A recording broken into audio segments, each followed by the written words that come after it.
Hoje a igreja celebra os apóstolos Pedro e Paulo. Tradicionalmente é o dia 29 de junho, o dia desta comemoração.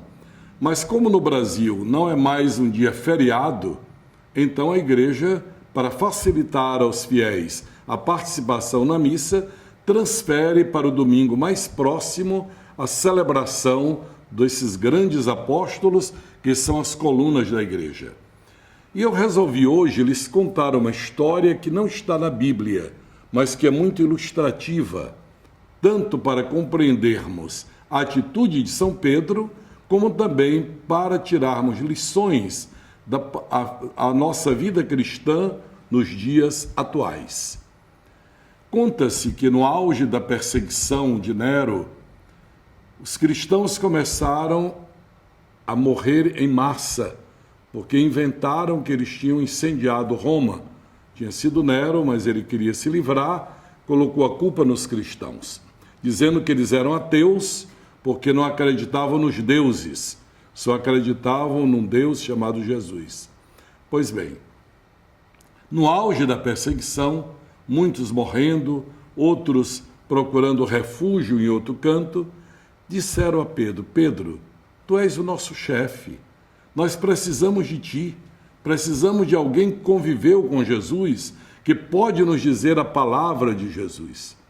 É bom que tu vás se esconder no campo, quando passar a perseguição, tu volta e continuarás o teu trabalho apostólico, missionário. Insistiram muitas vezes com São Pedro, até que ele cedeu aos rogos dos irmãos, que chorando lhe pediam que não queriam vê-lo morto, queriam vê-lo vivo, pregando e falando sobre Jesus.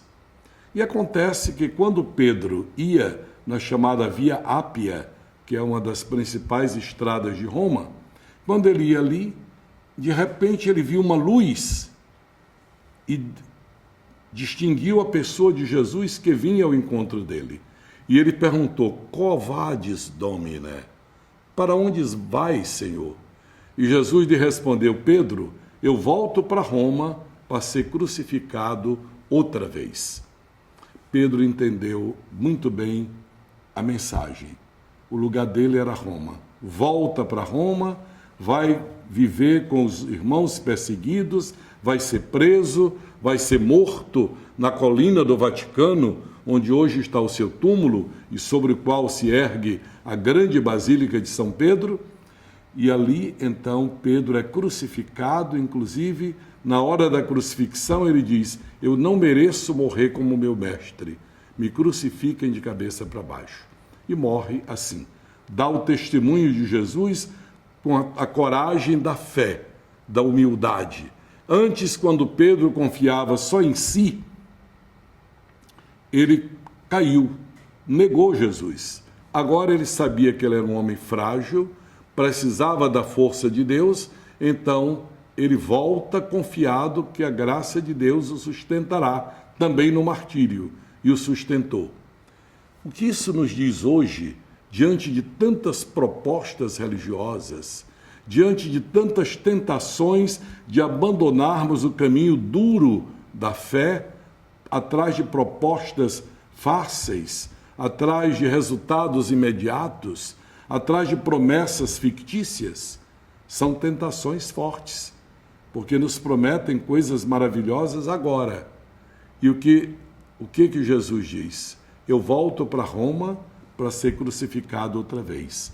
Quer dizer, se você não enfrenta agora, se você não dá testemunho de mim diante dos homens, sou eu que devo novamente morrer para lhe redimir.